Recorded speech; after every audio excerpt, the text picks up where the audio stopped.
Welcome to Pretense of Justice News Update. We keep our pulse on legal issues. We are compassionate, informative, and driven. We advocate justice for all. We are Pretense of Justice. Let the justice begin. Welcome to the Pretense of Justice News Update. Let's get into today's update.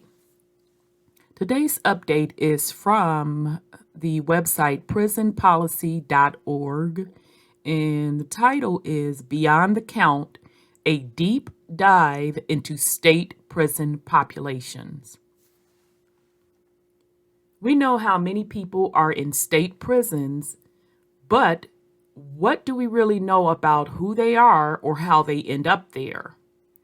Over 1 million people are confined in state prisons nationwide, primarily serving sentences of anywhere from a year to life. But the walls and restrictions that keep these individuals out of the public life also keep them out of the public eye. Most of what we know about people in prisons comes from the prison system itself. But our analysis of a unique, large-scale survey of incarcerated people provides a richer picture of just who is locked up in state prisons. From the survey data, we gain a deep understanding of how mass incarceration has been used to warehouse people with marginalized identities and those struggling with poverty, substance abuse disorders, and housing insecurities, among other serious problems. Incarcerated people are a diverse cross-section of society whose disadvantages and unmet needs often begin early in life and persist throughout their own lifelong involvement with the criminal legal system. This report covers a lot of ground, so we've divided it into sections that can be accessed directly here. So, demographics, race, ethnicity, age, gender, identity, and sexual orientation, employment and housing. Incarcerated people were on unstable footing long before prison, arrested early and often, age at first arrest, youth confinement, and prison incarceration, disadvantage dating back to childhood, family, housing, poverty, and education in youth, drug use, an extremely common factor leading up to incarceration, methodology, details about the data and our analysis, and then the appendix tables. Explore the data yourself. About the unique data used in this report. This report offers a detailed view of the people in state prisons nationwide using the most recent self-reported, nationally representative data available. The Bureau of Justice Statistics 2016 State Survey of Prison Inmates. It may seem like the 2016 data about state prison population would be outdated by now, but because this survey takes a much deeper look into pre-incarcerated life experiences, and the data were only released about a year ago, the 2016 data remains essential to understanding incarceration today. While the Bureau of Justice Statistics, the federal agencies that collect the data, has published its own series of reports based on its findings, we designed this report to include many details overlooked in the government's report. We surface important details about identity, life experiences, health, and more. Where we can, we compare the data to those collected in decades prior or to measure of the general U.S. population, to get a sense of how prison populations compare and how state policies have changed or remained stagnant. Readers may already be asking how the data look by state Or when will we have more current data? Unfortunately, these survey data are not available state by state, and we estimate it may be another several years before the survey is fielded again. This survey has not been on a regular publication schedule since 2004, with 12 years between the two most recent data collections. But the information presented here is a powerful supplement to other state-specific incarceration data, creating a strong foundation for advocacy and sound policy making. Demographics, race, ethnicity, age, gender identity, and sexual orientation. The question of who is locked up in state prisons demand that we look at as many identities as possible, from race and ethnicity to age and sexual orientation to sex and gender identity. The Survey of Prison Inmates dataset provides a range of self-reported demographics, data that confirm what many people have said before, that the U.S. criminal justice system targets the least powerful people in society. We find that people in state prisons disproportionately report marginalized identities related to race, gender, sexual orientation, class, and more. These demographic details matter beyond what they tell us about the identities of criminalized people. Too many examples exist showing that prisons are often neither safe nor equipped to care for the women, people of color, young and older adults, lesbian, gay, bisexual, and transgender people, and others in their care.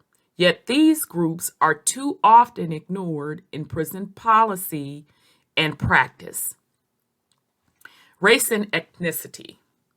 Nationwide, state prison populations look very different than the general U.S. population.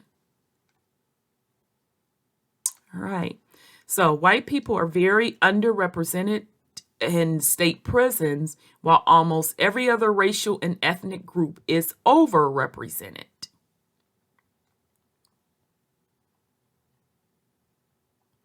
In state prisons, 34% of people identified as Black and 32% identified as white, groups roughly equal in size. Another 21% identify as Hispanic, 11% identify as two or more races, about 1.4% are American Indian or Alaska Native, and 0.9% were Asian, Native Hawaiian, or other Pacific Islander. This is a marked difference from the U.S. population. Every race and ethnicity is overrepresented in prisons, except for white and Asian people. Comparing women in state prisons to the U.S. female population, the proportion of Hispanic women in state prisons, 16%, is roughly the same as in the general population, 17%. Still, women of color add up to a slightly majority in state prisons, 51% compared to 47% white women, which is, at least in part, the natural result of racial disparities in the policing of women. Racial disparities throughout the criminal legal system is not new, of course. But the fact that these disparities persist means that policymakers should always evaluate how proposed criminal justice reforms will or won't advance racial justice. Any policy designed to tackle mass incarceration is incomplete without an acknowledgement of the deep racial disparities that look up disproportionate numbers of people of color.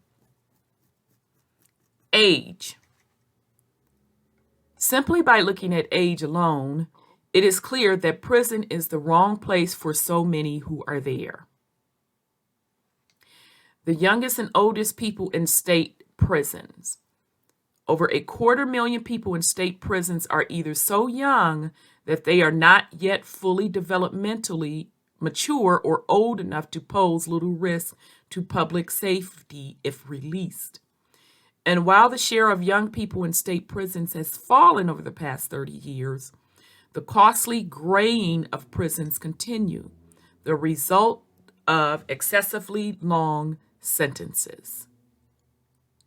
Okay, so shows the graph saying 27% of the population are ages 18 to 24, with about 3% 55 or older.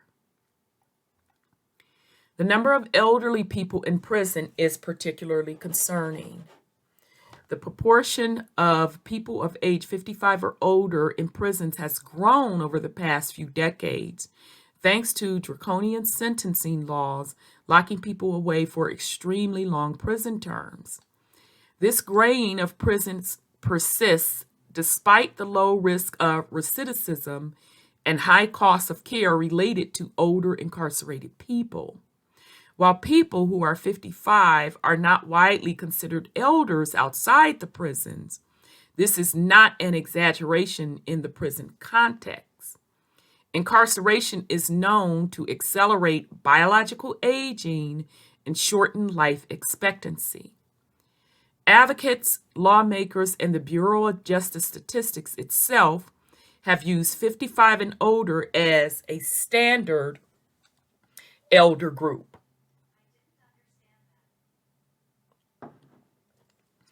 Indeed, more than 1 in 8 people in state prisons nationwide, 13%, are over the age of 55.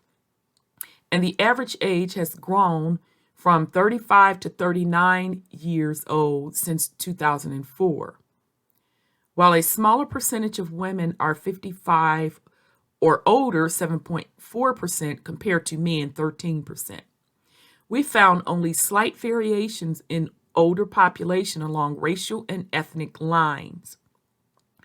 Reforms targeted towards older people, particularly those that would shorten excessively long sentences or release more people on parole, would make a huge dent in state prison populations and budgets without compromising public safety. Another 1 in 10 people in state prisons, 10%, are on the other end of the age range. They're between 18 and 24 years old. They're considered adults by court. Through a growing body of research shows that this life stage is not full mature adulthood. And age maps onto other demographic characteristics in ways that demonstrate greater risk for certain young people. For example, over half, 63% of the emerging adults in state prison, ages 18 to 24, are Black or Hispanic, an even higher percentage than in the total state prison population. The ongoing over-incarceration of young Black and Hispanic people is not because they are predisposed to commit more crimes.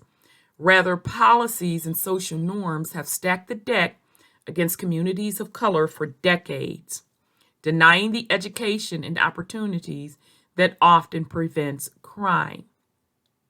The same share of people in state prison that identify as lesbian, gay, or bisexual fall into the 18 to 24 age group, the 10%. But for these young adults, their sexual orientation compounds their risk of abuse inside and outside of prison. According to a previous Bureau of Justice statistic report, non-heterosexual people ages 18 to 24 reported higher rates of sexual victimization compared to heterosexual young people while incarcerated. Despite the passage of the Federal Prison Rape Elimination Act, True prevention of sexual violence in prison has been a weak effort. Prison is not and has never been a safe place, particularly for lesbian, gay, bisexual, and transgender individuals.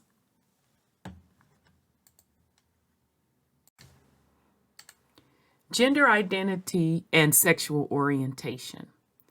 The majority, 93%, of all people in state prisons nationwide are male, and the remaining 7% are female, according to the Bureau of Justice Statistics Binary Administrative Sex Variable, which categorizes everyone in a women's prison as female and everyone in a men's prison as male.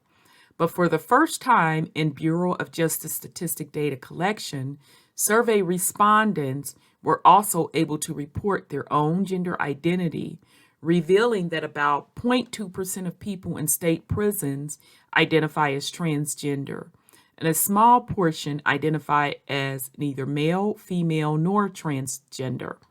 While 0.2% may be an understatement due to the sensitive nature of self-reporting or sampling error, this is the first official data to come out of the Bureau of Justice Statistics to help us understand the experiences and unmet needs of transgender people in prisons, which we discussed in our analysis, what the survey of prison inmates tell us about trans people in state prisons.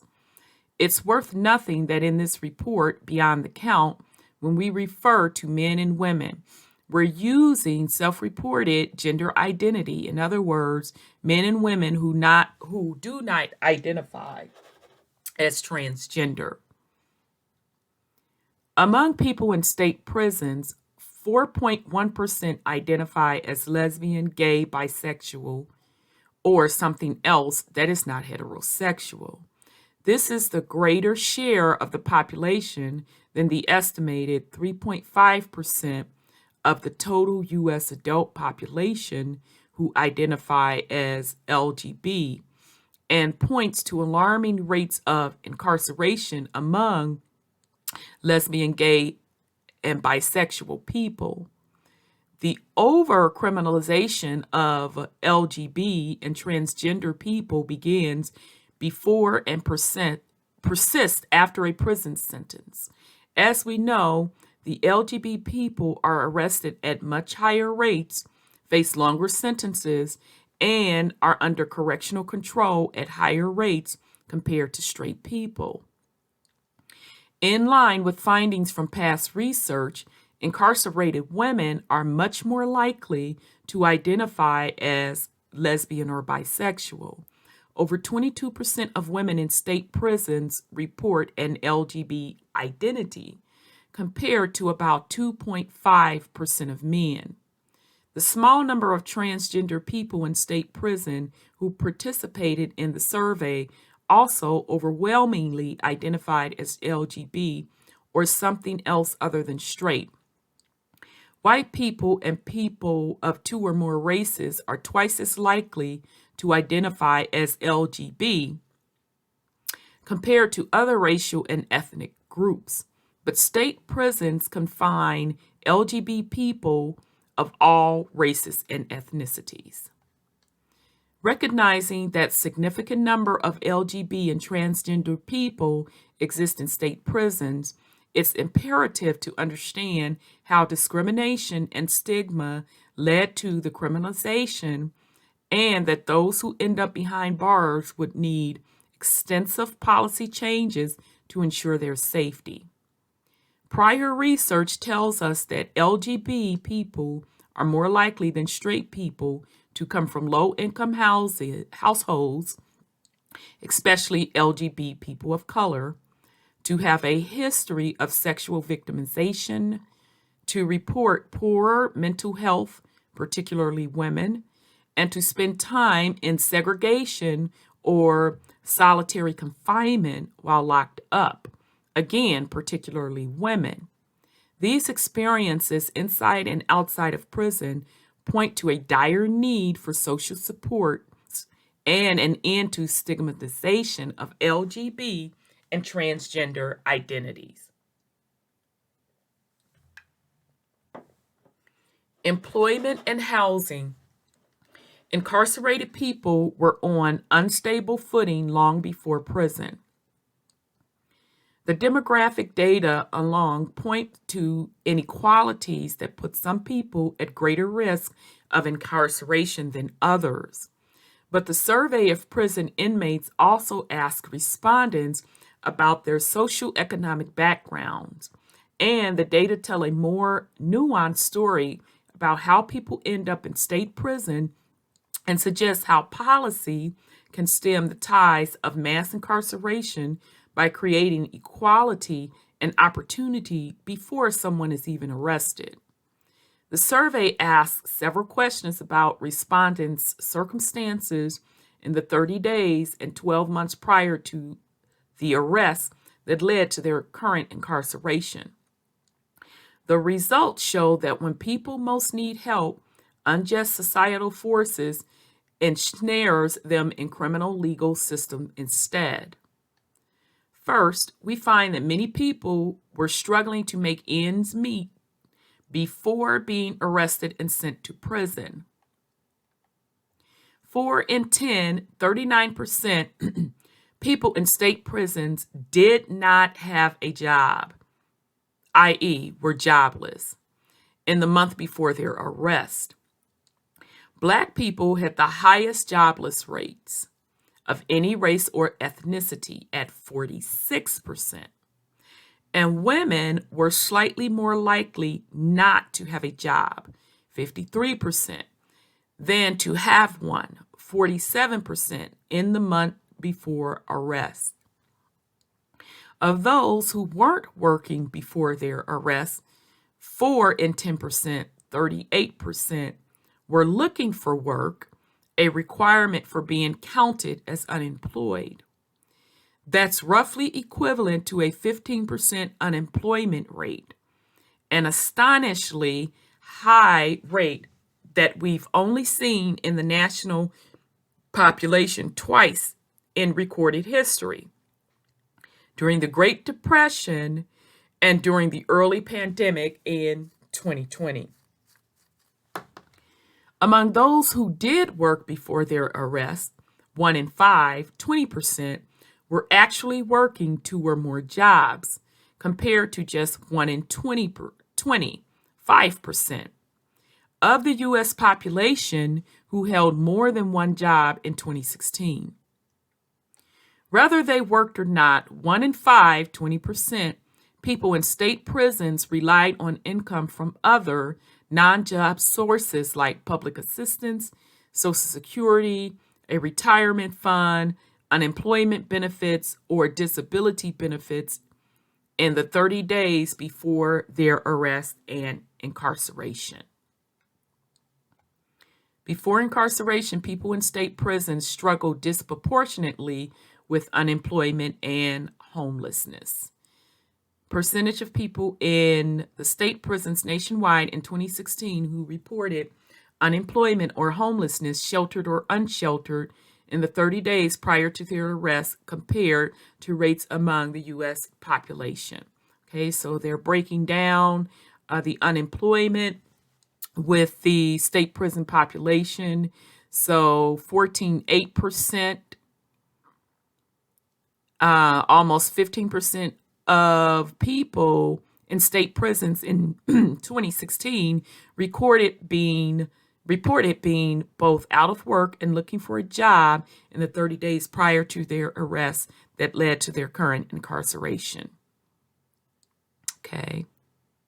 All right, so they're comparing the total unemployment population in the U.S. versus the unemployment population in state prisons. So the total U.S. population unemployment rate is at 4.7%, but the total unemployment numbers in state prison, the percent is 14.8%.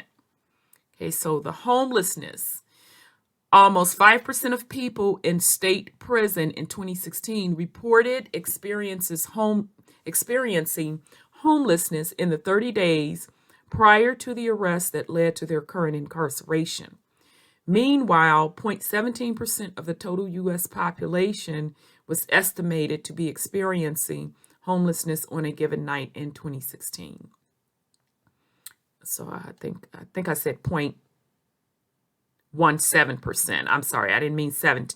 0.17%, so less than 1%. Okay, so when you look at the homeless stats, the overall U.S. total homelessness number is 0.2, so less than 1%. But if you compare the homelessness number for those that are in state prisons, that rate is 4.9%. In a previous analysis of the 2004 survey prison inmates data, we found that before they were incarcerated, working age people in prisons were making less than $20,000 per year on average, which was over 40% less than similar non-incarcerated people. Incarcerated women of all races, but especially Black and Hispanic women, and incarcerated Black men were earning much less than this average. Unfortunately, because of the data collection issues from the relevant questions, we did not update our analysis of the pre-incarcerated incomes of people in prison. However, our analysis does show that when the incomes of people in prison dried up upon arrest or incarceration, it had a devastating impact. Of those who lived with children before their arrest, the vast majority, 83%, provided at least half of their household financial support. Policymakers often frame housing insecurity and homelessness as a reentry issue. Yet, for many people, unstable housing was a fact of life before prison, and this precarity may have contributed to their later incarceration. The survey data shows that 4.9% of people in prison were living in a homeless shelter or on the streets in the 30 days before arrest. Another 3.4% were living in transitional housing or a residential treatment center, and another 3.7% were in prison or jail in the 30 days before their arrest. Finally, 6.5% of people in state prisons were living in a hotel, motel, or rooming house altogether. More than 1/5, 22%, were experiencing housing instability or homelessness shortly before they were incarcerated. These figures may sound low, but they're widely out of proportion with how the general U.S. population experiences housing insecurity. It's clear that investing in the basic building blocks of communities and individual lives, such as a housing first approach and ensuring employment opportunities for those who already have conviction records, will help to prevent the contact with law enforcement that too often, for the most disempowered, leads to prison. Arrested early and often. Age at first arrest, youth confinement, and prior incarceration. Our analysis shows that many people in the prison have a personal history of household instability, poverty, and overall lack of opportunity in their home communities, unjustly setting them up for long-term relationships with the criminal legal system. It's no secret that law enforcement agencies have historically targeted poorer communities and criminalized many survival behaviors, initiating cycles of arrest, incarceration, and supervision. The survey of prison inmates data demonstrates that our cultural and policy responses to social inequalities, not criminals, are to blame for the size of our incarcerated population. Solutions then, too, are located in policies that affected communities, not just individuals who end up in prison. Most people in state prisons were first arrested as youth. Okay, so percent first arrest at age 18 or younger by self-reported gender, race, and ethnicity. Okay, so first arrest at 18 or younger. So this is what this graph is representing. So if you look overall, the state prison population for first arrest at 18 or younger is 68%. So when you break that 68% down by gender, for men, it's 69%. For women, it's 45%. Now, when you break the first arrest at age 18 or younger down by race and ethnicity, it is 76% Black, 70% American Indian or Alaska Native, 70% two or more races, 65% Hispanic, 59% Asian, Native, Hawaiian, or Pacific Islander, and 59% white.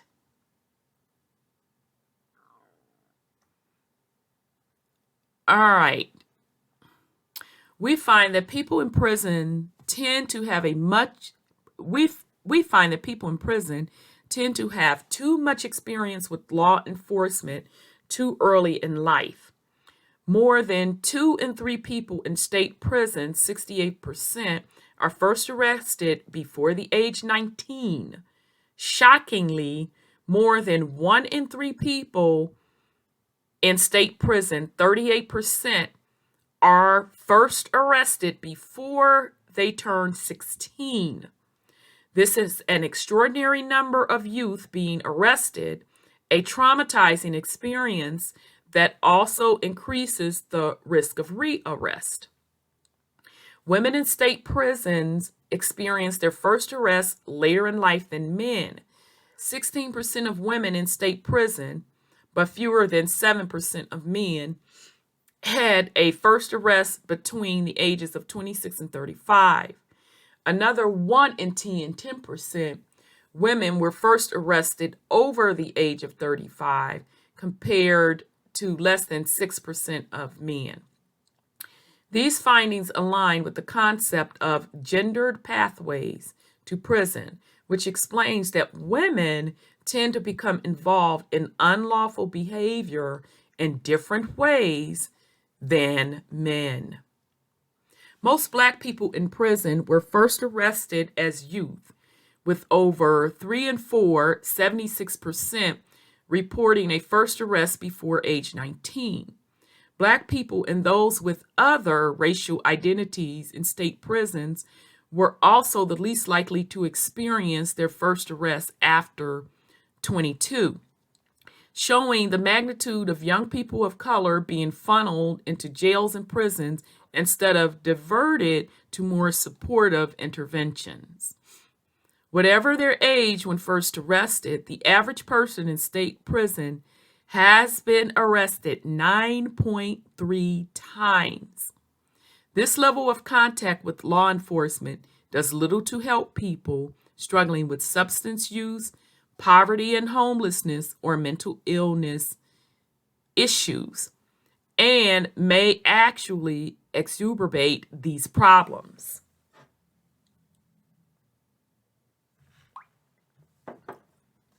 A full 1/3, 34% of people in state prison served time in a juvenile facility.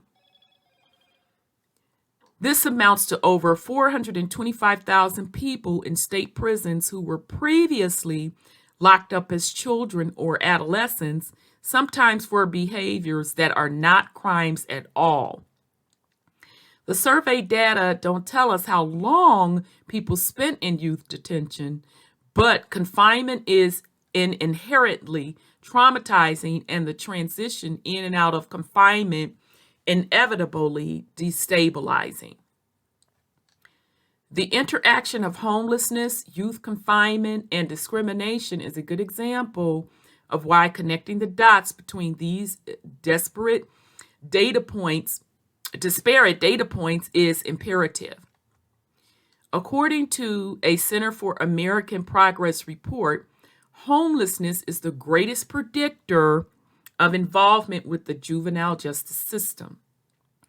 And the survey data we analyzed show that about 1 in 6, 16% people in state prisons who was first arrested at 18 or younger also report being homeless before turning 18. But this correlation is even more dramatic among lesbian, gay, and bisexual people in prison. About a quarter of LGB people in prison who were first arrested at 18 or younger experienced homelessness before age 18. This is largely explained by the fact that homeless youth disproportionately identified as lesbian, gay, bisexual, or transgender. Once again, where marginalized statuses overlap is exactly where we find people at high risk of entering the juvenile justice or adult criminal legal system. Unsurprisingly, almost all people in state prisons, 94%, spend time in a local jail before being sentenced and transferred to a state prison, whether due to unaffordable bail, overburdened court and public defenders, or holds for probation, parole, or other authorities. Individuals spend anywhere from days to years in jail before going to prison. Given the frequency of prior arrests, many people have been jailed before. Nearly 3 out of 5 people in state prisons have already served a jail sentence of some sort. Among racial and ethnic groups, we found that American Indian or Alaska Native people in prison may cycle in and out of jails most frequently, with 8.1% reporting more than 10 jail stints before their current incarceration. It may seem like there would be a natural limit to cycling in and out of jail, but many people report dozens upon dozens of jail stints, an undeniably disruptive, costly, and ineffectual cycle.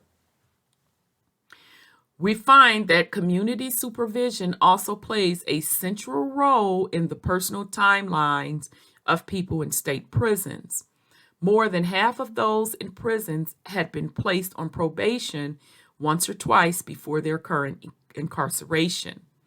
Previous research tells us that violations of probation and parole contribute significantly to state prison populations, accounting for a whopping 45% emissions every year. This is supported by our analysis of the survey data, which finds nearly 40% of people in prison were actively on probation or parole at the time of their arrest. Disadvantage dating back to childhood, housing, poverty, and education. Going back further in time, many people in prison face serious disadvantages early on that put them at heightened risk of involvement in the criminal legal system. Our analysis of the survey of prison inmates' data indicates strong connection between adverse childhood conditions related to housing, poverty, education, family history of incarceration, and other disruptions, and eventual incarceration in a state prison.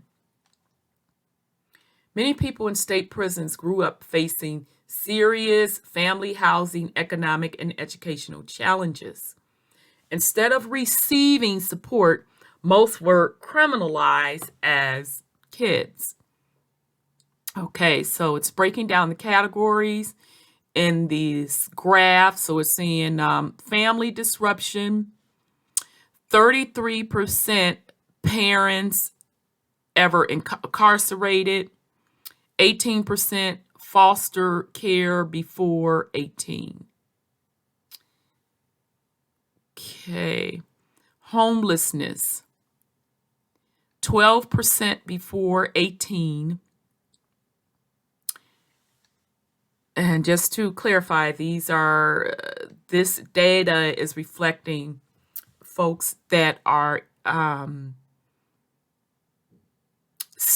in state prison. Okay, so 19% family in subsidized or public housing before 18. So this is the low income family category. So 19% of this group of low income family in subsidized or public housing before 18. 42% family received public assistance before 18. Okay, so educational exclusion, 62% did not complete high school.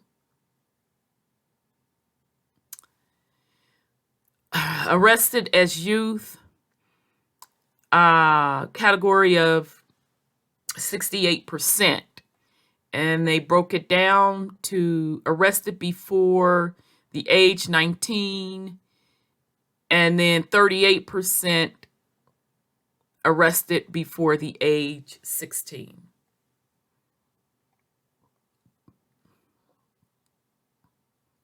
Okay. In a previous section, we discussed the prevalence of homelessness among people in prison right before their arrest and incarceration. But many incarcerated people experience homelessness much earlier. About 1 in 10 people in state prison was homeless at some point before turning 18. An even greater share experienced some combination of poverty and or family disruption. Almost 1 in 5 people in state prison, 19%, report living in public housing as youth, and 2 in 5, 42%, report that their family received public assistance welfare at some point before they turn 18. Further, 1 in 5, 18%, report spending some time in foster care, and 1 in 3, 33%, report that a parent was incarcerated at some point in their lives. Okay, so just to go back up here, I thought that was a typo, but I wanted to make sure. So this graph is parents that were incarcerated, and that falls under the family disruption category. So just to clear it up, under this family disruption category, 33% of the state population saying that one of their parents were incarcerated at some time and point, and then 18% said that they were in foster care. Okay. This is an overwhelming figure that points to the devastating cycle of intergenerational disadvantage and incarceration. These disadvantages hit Black people in prison hardest. As youth, Black people were 3 times as likely to have lived in public housing as white people in prison were, 31% versus 9%. More than half, 52%, report that their families received public assistance during their childhood, and 37% have a history of parental incarceration. According to our analysis, the younger someone is when they're arrested for the first time, the more likely they are to have been homeless, in public housing, in foster care, or for their family to have received public assistance before they turned 18. Similarly, people who were confined in a juvenile facility at least once were more likely to report these experiences.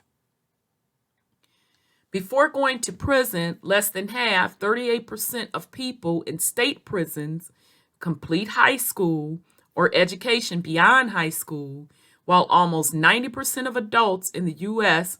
are at least high school graduates. The average person in state prison who is 39 years old has a 10th grade education upon admission to prison. These shockingly low rates of educational attainment may be linked to how frequently people in prison report confinement as youth. By definition, incarceration interrupts regular schooling and destabilizes a young person's life. School-based discipline and the widely recognized school-to-prison pipeline has been linked to experience in the juvenile system, especially for Black students. Okay, so this is educational attainment among people entering state prison is low, especially among Black and Hispanic people. Highest level of education completed before admission to state prisons by race and ethnicity compared to the total U.S. population over age 18. Okay, so remember, this data is from 2016, but nonetheless, here's the data. All right, so the categories are some college or college degree. Okay, so remember, this is people in state prisons. So some college or college degree. Hispanic, 10%. Black, 11%. Two or more races, 15%. American Indian or Alaska Native, 17%. Asian, Native Hawaiian or Pacific Islander, 19%. White, 22%. Okay, so when you compare the state prison population with the overall total U.S. population in regards to education, for some college or college degree, the total U.S. population is 59%. Completed high school. Hispanic, 20%. Blacks, 21%. Two or more races, 24%. American Indian or Alaska Native, 25%. Asian Native Hawaiian or Pacific Islander, 23%. White, 26%. The overall U.S. population, 29%. Whew. Less than high school. Hispanic, 69%. Black, 68%. Two or more races, 60%. American Indian or Alaska Native, 58%. Asian, Native, Hawaiian, or Pacific Islander, 55%. White, 52%. The total U.S. population, 12%. Compared to the average, more women, 47%, but fewer Black and Hispanic people, 21% and 20% respectively, enter prison with a high school education. Just 4% of people in prison enter with a college degree. Despite the known return on investment in prison education, large swaths of the incarcerated population have been denied meaningful access to college due to the ban on federal Pell Grants in 1994 and ensuing bans on similar state-based grants. At a time when the prison population was exploding, college became out of reach for most incarcerated people, whether they had a chance at release or not. The low educational attainment of people in state prisons make investments in education and in stopping the school to prison pipeline an urgent and indisputable priority. While education in prison is a valuable offering and promising area of reform, it should coexist with a universal access to high quality public education and other youth programming that prevents criminal legal system involvement.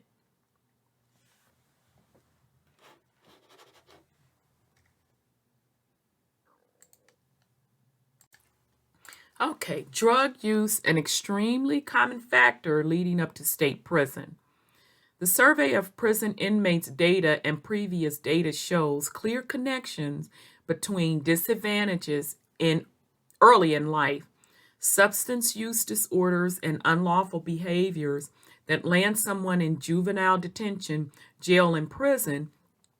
Our analysis of the survey data allows us to look closely at drug use as it directly relates to someone's conviction and as it maps on their demographic characteristics, creating an even more vivid image of hardship and unmet need before prison. Specifically, we find that a majority, 65%, of people in state prisons report using some illicit substance in the 30 days prior to their arrest, whereas in the general U.S. population, only about 11% of people age 18 or older have used illicit drugs in the past month. Moreover, 39% of people in state prisons report using drugs at the time of their offense, a statistic that underscores the reality of substance use and misuse in the circumstances leading up to the arrest and eventual imprisonment. Half, 49% of people in state prisons met the criteria for a substance use disorder, including about 59% of women and 48% of men. Almost half, 46% of people in state prisons, presumably nearly all of those substance use disorder diagnosis, report undergoing substance use disorder treatment at some point before their most recent admission to prison. American Indian or Alaska Native people in prison have the highest rates of substance use disorder, 62%, and reported substance use disorder treatment, 62%. But white and multiracial people also had substance use disorder and treatment rates over 50%, whereas other racial and ethnic groups did not.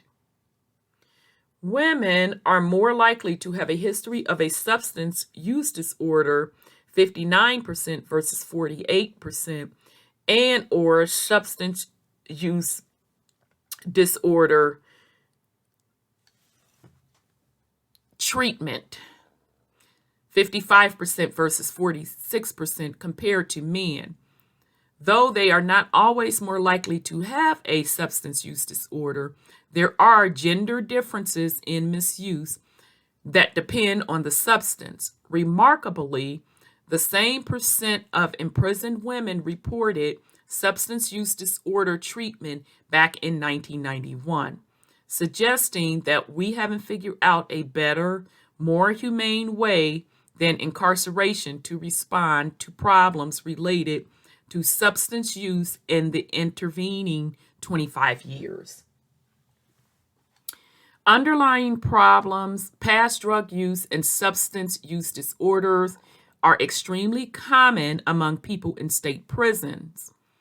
Percentage of people in state prisons nationwide in 2016 who reported using drugs before arrest and or who meet the criteria for a substance use disorder compared to drug use, substance use disorder rates among the U.S. population.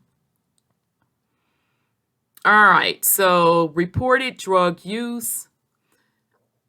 So here they are comparing reported drug use with giving you the numbers for the people in state prison versus the total U.S. population. So people in state prison, in the 30 days before arrest, 65% reported drug use. During offense that led to the current incarceration, they reported drug use 40%. For the U.S. population in the past 30 days, 11%. So, met the criteria for substance use disorder, okay? So when they're using that term substance use disorder, they're saying that that's based on the diagnostic and statistical manual of mental disorder, okay? So out of, let's say, so met criteria for substance use disorder, the people in state prisons, at the time of the survey, 49% met the criteria for the substance use disorder. For the U.S. population, 8%. The survey data don't distinguish between court order and voluntary treatment, but substance use disorder treatment as handed down by the criminal legal system may not be working as intended. This is especially true when treatment is involuntary or coerced, when people are reincarcerated for positive drug tests, or when they're disqualified for diversion programs based on their history of substance abuse. Instead, as the Drug Policy Alliance suggests, SUD treatment should always be voluntary, involve clinicians rather than law enforcement, incorporate positive incentives, and use gold standard medication and other services. The high rate of substance use disorders among people in prison points to a serious nationwide misunderstanding. Our society still responds to substance use and related crimes as an individual failure requiring punishment rather than a public health problem, and it's not working.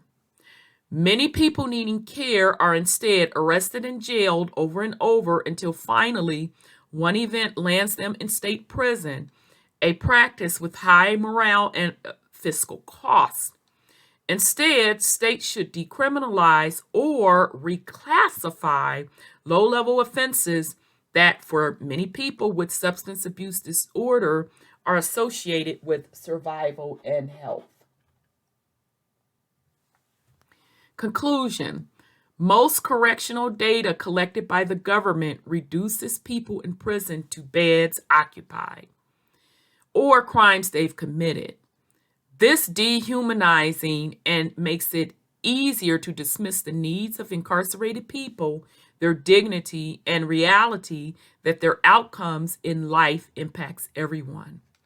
On the other hand, the data derived from the survey of prison inmates reported by incarcerated people themselves look beyond the head count and help to connect these numbers to the society that fashioned them, revealing how many come from or have been relegated to the margins of society. The data illustrate how people with intersecting identities and disadvantages are targeted by policies that criminalizes the behavior they engaged in as they try to survive and cope under these conditions. Given that so many of the stories of people in prison are shaped by social and economic policies that have eroded safety nets and neglected entire communities, the most impactful policy change to reduce incarceration and enhance safety will also begin outside of prison walls, addressing communities rather than individuals. Methodology. The Bureau of Justice Statistics 2016 survey of prison inmates was conducted through in-person interviews of people in state and federal prisons and provides self-reported data on a wide range of characteristics and subjects. The target survey population included people ages 18 and older who were currently in custody of a state or federal prison, whether or not they were sentenced to a period of incarceration. A total of 28,848 people participated in the survey, 20,000 from the 306 state prisons and 4,784 from 58 federal prisons. For more information, see the Bureau of Statistics. The state and federal survey data were made available in separate files to researchers in late December 2020. We elected to focus on the state prison data only, since it's primarily state policy that drives mass incarceration. Additionally, the state and federal prison population differ in substantial ways that make it worthwhile to look at them separately. For more information about how state, federal, and local systems of confinement differ, see this report. Okay, so I am not going to go through the rest of this because they're just breaking down the source of the study. And if you want to drill more deeper into the above mentioned categories, you can certainly do that. And I will put a link in the description to this particular study, and you can drill down into those numbers. And they're just giving out the acknowledgments of who put together this study. Okay, so again, this is from Prison Policy Initiative, and this particular study is called Beyond the Count, a Deep Dive into State Prison Populations, and this was published in April of 2022 using 2016 data. So I hope that you found some value with this information. If you are not subscribed to the channel, I highly encourage you subscribe, like, and share. I also encourage you, if you are not familiar, I will leave a link in the description to our nonprofit organization, HOT. And you can view the organization to see how we can fit your needs or the needs of those that you know. And you can also donate. It is a nonprofit organization as well in a couple of ways. That information I will leave in the description as well. So I would like to thank you all so much for taking your time to go through this information with us. So thank you so much. I hope everyone has a wonderful day. Peace and love.